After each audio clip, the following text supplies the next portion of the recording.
왕자의 신분으로 태어나 온갖 부귀영화를 약속받았던 고타마 시다르타가 보리수 밑에서 세상의 괴로움이 무엇인지 깨달음을 얻어 창시한 불교는 당시 인도 사회를 지배하던 브라만교나 힌두교와는 중대한 차이가 있었습니다. 누구나 수행만 하면 깨달음을 얻어 부처가 될 수 있다. 계급은 중요하지 않고 값진 재물도 바칠 필요가 없다는 불교의 특성은 카스트 제도라는 엄격한 신분 제도하에서 고통을 겪던 인도 하층민들에게 새로운 탈출구로 여겨졌을 것입니다. 석가의 본명은 고타마 시다르타입니다. 그는 기원전 563년 인도 북쪽 네팔 국경 근처에 있던 카필라바스타에서 추도다나 왕과 마야 부인 사이에서 태어났습니다. 왕에게는 오랫동안 아들이 없었습니다. 그러다 마야 부인이 하얀 코끼리가 옆구리로 들어오는 꿈을 꾼 후 아이를 갖게 되었다고 합니다. 출산이 임박하자 마야 부인은 당시 풍습에 따라 고향으로 향했으나 고향에 도착하기 전 룸비니 동산에 이르렀을 때 산기가 와서 아들을 낳게 되었습니다. 이는 아소카 왕이 석가모니의 성지를 순례하며 세웠던 석주가 1896년에 발견되며 증명되었습니다. 경전에 따르면 석가모니가 태어나자 하늘에 오색 구름과 무지개가 피었으며 가릉빙가가 왕자의 탄생을 축하했다고 합니다. 석가모니 왕자는 사방으로 7걸음을 걸어가 오른손은 하늘을 향하고 왼손은 땅을 향한 채 천상천하 유아 독존 3개 계고 아당안지라고 외쳤다고 합니다. 이는 하늘 위와 하늘 아래에 오직 나 홀로 존귀하도다. 3개가 모두 고통스러우니 내가 마땅히 이를 편안히 하리라라는 뜻입니다. 태어난 지 이래 만에 마야 부인이 산후병으로 세상을 뜨고 어린 시다르타는 이모의 손에서 자라며 왕족에게 필요한 학문과 기회를 배웠습니다. 당시 풍습에 따라 16세의 동갑인 사촌 야쇼다라와 혼인하여 아들 라훌라를 얻었습니다.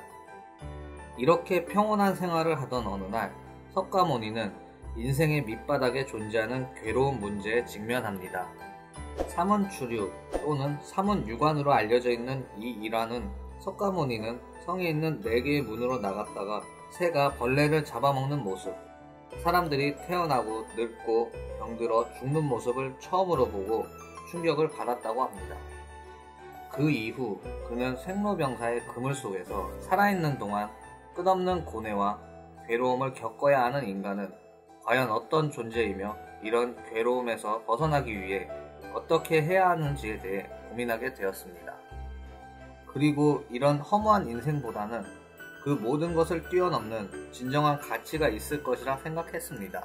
결국 그는 29세에 가족과 지위를 모두 버리고 출가합니다. 그는 남쪽으로 내려가 마가다국에서 알라라 칼라마와 우다카 라마푸타라는 2명의 선인을 차례로 찾아 무소요 처정, 비상 비비상 처정이라는 선정을 배웠습니다. 그것은 정신 통일을 통해 하늘에 이르는 방법이었으나 석가모니는 이런 방법으로는 생사의 괴로움을 해탈할 수 없음을 깨달았습니다. 그 다음에는 산으로 들어가 당시 출가자의 풍습이었던 고행에 전념하였습니다. 하루에 쌀 한 톨, 물 한 모금 정도만 먹으며 수행하였지만 극단적인 절식과 금욕 생활은 시다르타에게 육체적인 고통 외에는 아무것도 안겨주지 못했습니다. 갖은 고통을 겪은 후 시다르타는 당시 사람들이 믿어온 금욕 생활은 결코 구원에 이르는 길이 아니라는 것을 깨달았습니다. 그는 좌선을 통해 구원의 방법을 찾기로 결심하고 보리수 밑에 앉아 참선에 들어갔습니다. 그렇게 49일 만에 이 세상에서 괴로움의 원인이 무엇인지를 터득하게 되었습니다. 그는 이제 깨달은 사람, 곧 불타가 되었으며 타타가타 혹은 석가모니라는 이름으로 불리게 되었습니다. 석가는 그가 속한 샤키야라는 민족의 이름이며 모니는 성자라는 의미의 무니의 음사로 석가족 출신의 성자라는 뜻입니다. 그 후 45년간 전국을 돌며 교화를 계속한 석가모니는 80세에 쿠시나가라의 숲에서 죽음이 임박했음을 깨달았습니다. 그는 제자들에게 유언을 남기며 눈을 감았습니다. 이것이 기원전 483년의 일입니다. 석가모니의 사후 그의 유해는 납이되고 유골은 중부 인도의 8부족에게 분배되어 사리탑에 분장되었습니다. 이 사리탑은 중요한 예배 대상이 되어 후에 불탑 신앙으로 발전하였습니다. 석가는 인도의 전통적인 종교관인 윤회와 업사상을 받아들이고 있으며 근본 가르침은 사성체설에 있습니다.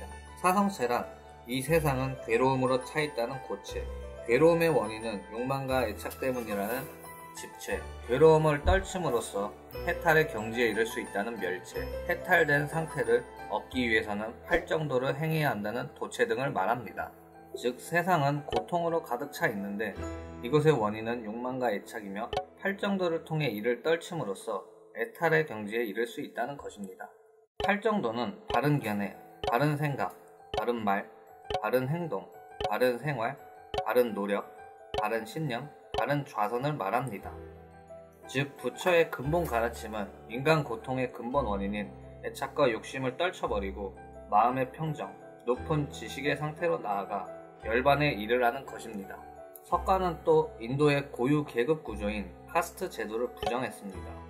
그리고 누구나 참선을 통해서 해탈에 이를 수 있다는 만민평등 사상을 펴나갔습니다.